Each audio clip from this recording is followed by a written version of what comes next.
자, 그럼 이제 우리 세 번째 행정제도, 회수제도, 리콜제도를 좀 보도록 할게요. 자, 리콜제도는 95년 이후에 이제 도입이 되었고요. 그 다음에 이건 어떤 내용인지 한번 보시면 되는데 말 그대로 회수를 하는 겁니다. 자, 식품 등이 식품위생상의 위해가 발생했거나 발생할 우려가 있다고 인정되는 경우가 있거든요. 이런 경우 영업자가 유통 중인 당해 식품 등을 회수해서 소비자의 피해를 최소화하고 소비자를 보호하기 위한 제도가 리콜제도다, 식품회수제도다 이렇게 확인해 두시면 돼요. 그래서 이 설명이 나오면 이거 식품회수제도 이렇게 알아보실 수 있으면 되죠. 근데 이게 회수명령이 두 가지가 있어요. 하나는 일반 회수명령이 있고요.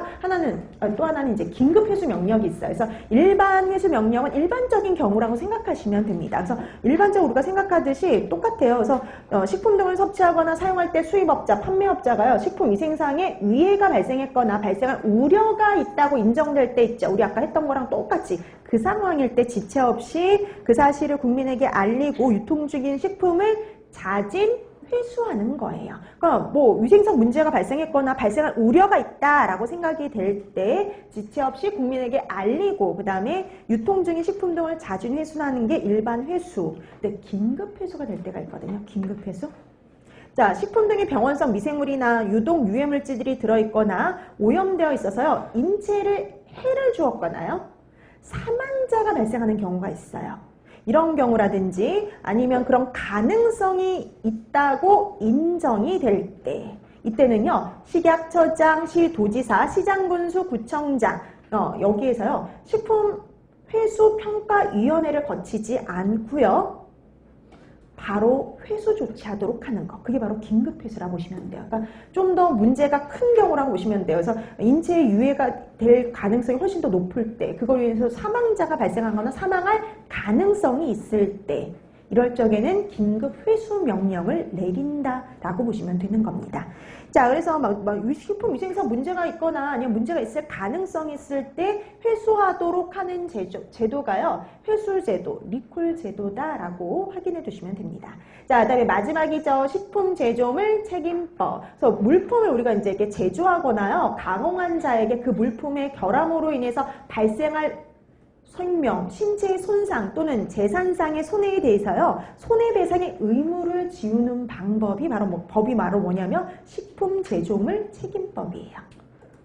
이게 이제 교육청 시험 문제에 나온 적이 있거든요. 이거 설명하고 이게 무슨 법이냐, 이게 어떤 행정제도냐라고 시험 문제에 나온 적이 있어요. 그래서 이렇게 행정제도가 심심치 않게 간혹씩 시험 문제에 출제가 됩니다. 그래서 대표적인 게 이렇게 식품과 관련된 대표적인 게 이력 추적 관리 제도, 자가 품질 검사 제도, 그 다음에 여기 회수 제도, 그리고 뭐 식품 제조물 책임법 이런 것들이 있으니까요. 이게 각각 뭔지 정도 확인을 해주시면 될 것 같아요. 자, 그 다음에 이제 드디어 법규로 들어갑니다. 법규로. 자, 법규는 그거 다 아시죠? 식품위생법 밑에 시행령 그리고 시행규칙이 있고요. 그 시행규칙 밑에 고시들이 있죠. 그래서 되게 다양한 고시들이 식품위생법 밑에 존재를 해요. 그래서 이제 여기에서 볼 때 법규를 공부할 때요. 우리가 식품위생법, 일단 시행령, 시행규칙뿐만 아니라 관련된 고시의 내용까지도 같이 공부할 겁니다. 자, 그럼 우선 식품위생법과 관련해서 제일 먼저 보는 게 뭐냐면요. 제일 먼저 나온 게 뭐냐면 용어예요. 네, 용어. 그래서 그럼 식품위생법에도 제일 앞쪽에 보면은요, 식품위생의 용어 정리가 제일 먼저 나오죠. 근데 그런 용어와 관련된 문제들이요, 간혹 나와요. 그러니까 자주 나오는 거 아니지만 아까 식품위생법에 나와 있는 뭐예요? 식품위생의 정의도 마찬가지죠. 그 식품위생의 정의도 바로 여기 용어의 정리에 나와 있는 내용이거든요. 자, 그럼 하나씩 보세요. 자, 식품 그러면은 모든 음식물이 식품에 해당이 되는데요. 제외되는 게 하나 있습니다. 의약으로 섭취하는 것은 제외예요.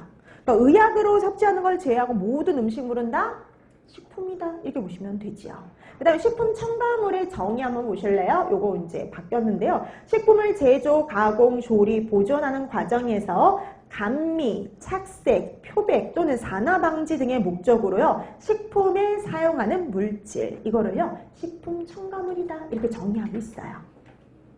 자, 다음 화학적 합성품. 여러분, 화학적 합성품은요, 말 그대로 화학적 수단을 이용해서 화학 반응을 일으켜서 얻은 물질인데요. 화학 반응을 일으켜서 얻은 물질이 화학적 합성품이에요. 식품 첨가물 중.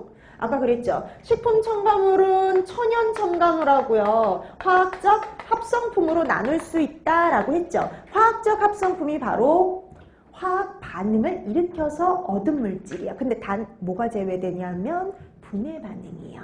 그럼 제외되는 건 반드시